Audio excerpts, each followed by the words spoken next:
Hey posers, welcome to another one of the Wrestling Revolution Smackdown reviews brought to you by the award-winning, critically acclaimed, black and white delight, Grumpy Cheeto.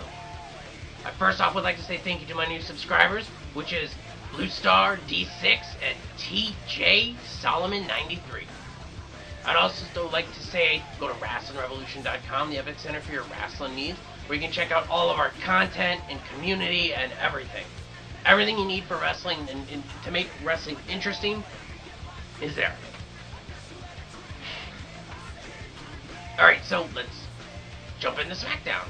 Get ready for the Smackdown!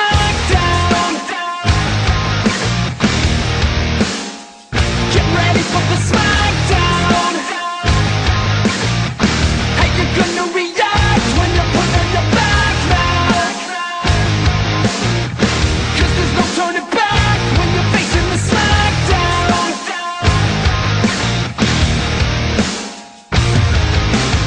This week's SmackDown is in my backyard of Charlotte, North Cali. We start out with an in-ring promo with ADR saying that we have only delayed his destiny. It has not been stopped. You cannot stop destiny. Edge comes out with the car that he destroyed at WrestleMania on a flatbed truck and says that, he didn't win, so whatever.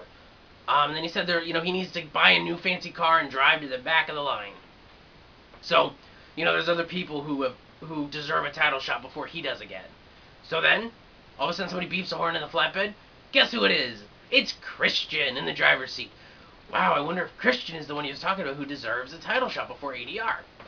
So anyway, he says that, the destiny is, he's going to fight ADR or whatever. They start to head towards the ring. Teddy Long comes out and says that there's going to be a #1 contenders match between ADR and Christian.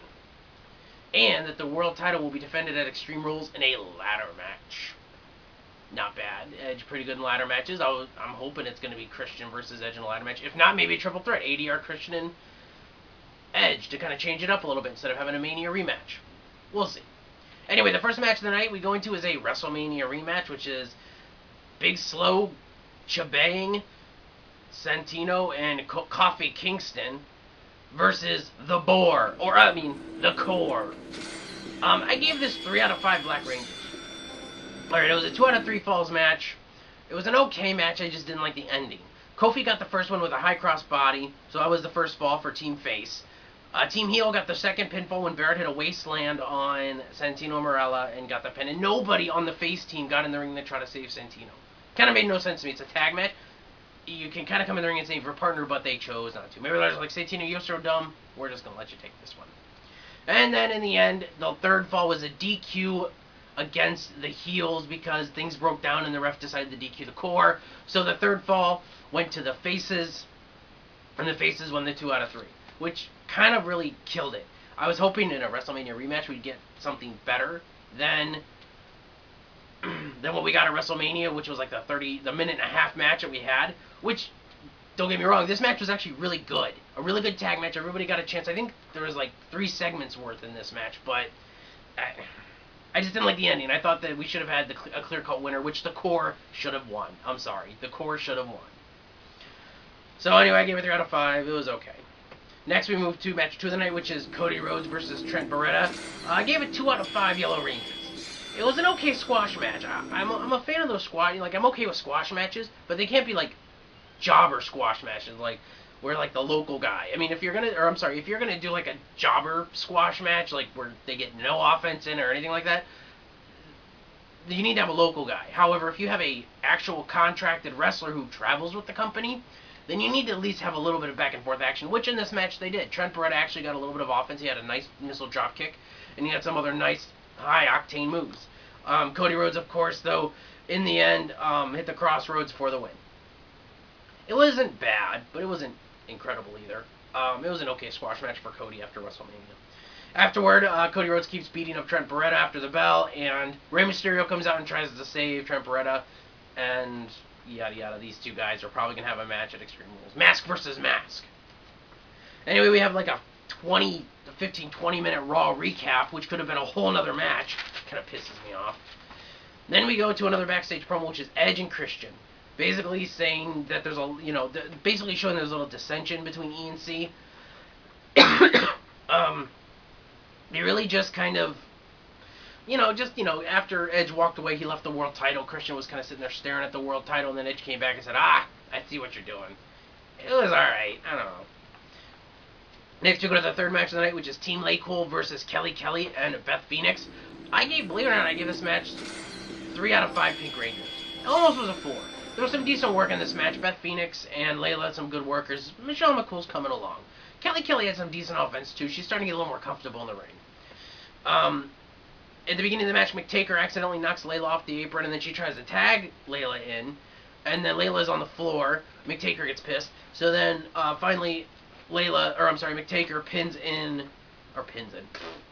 McTaker tags in Layla. Layla gets beat up for a little while, and then as soon as Layla tries to tag in McTaker, she falls off the apron, claiming a back spasm or something. It was kind of, actually, it was okay dissension-wise. It was like, what the heck? So then Kelly Kelly got a roll-up on Layla for the 3. Next we go into the ring with Michael Cole, who is announcing Jack Swagger comes out. Jack Swagger comes out and sings the praises of Michael Cole for winning at WrestleMania. And then they do a victory lap. And then Sin Cara comes out. And, basically kicks the crap out of Swagger. Cole's screaming that's not right, yada yada. And basically just something to promote Sin Cara. I'm hoping Sin Cara comes to SmackDown. More than likely he will be going to Raw, though. We'll see what happens. Next, we go to the backstage promo, which is Team Laycool, and Layla hands Michelle McTaker a couples therapy card. She apparently sets them up for couples therapy. So, I mean, we might have to suffer a couple, couples therapy vignettes for Team Laycool. They might be entertaining, as long as Hornswoggle is not the freaking counselor. If Hornswoggle's the counselor, I give up. I seriously give up. Anyway, we go to the main event, which is our 4th match of the night, ADR versus Christian for a #1 contendership for the World Heavyweight Championship. The winner goes to Extreme Rules to face Edge in a ladder match. I gave this match 3 out of 5 Green Rangers. It wasn't a terrible match. It wasn't their best match, but it wasn't a bad match either. These two had great work together in the beginning, fast-paced action. These two guys really know how to work in the ring, and I really like that. Christian's got the experience. He's got the mic skills. ADR's got the mic skills. He's got the in-ring ability. Doesn't have the experience in the WWE ring, but he's got a lot of experience in Mexico. So, in the end, Christian is basically in control, and then Brutus Clay distracts him. Edge spears Brutus Clay. Christian tries to go to the top rope to do some kind of frog splash or something. ADR hits a nice enziguri kick, which is becoming one of his staple moves. Is that standing enziguri kick when Christian's standing on the top rope.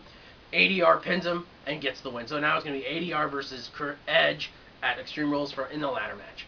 It was an okay match. Didn't agree too much with the end, but it could have been worse. It could have ended on a DQ. So I have to be thankful for any victories that are clean in WWE nowadays. Afterward, Edge and Christian are standing in the ring. Edge is kind of upset that ADR won. Edge was on commentary this whole time, basically saying that he hopes he faces Christian because Christian deserves it. He already beat ADR. The night as a whole, I gave it 3 out of 5 Blu-ray.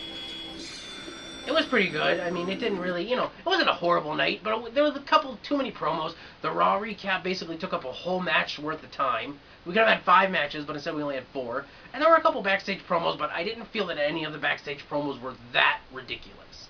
The Team Laycool thing is okay, but I think they're helping stories progress pretty well here, better than on Raw. So anyway, go to WrestlingRevolution.com, the Epic Center, for all your wrestling needs. Go to our store, check out our merchandise. We have some cheap stuff like our value merchandise, and we also have our decent merchandise, which if you want to fork over a little bit more money, you can do that. Or you can buy some of our cheaper merchandise, which is a lot cheaper than our standard merchandise. And that's it. I guess I'm Grumpy Cheeto, and I am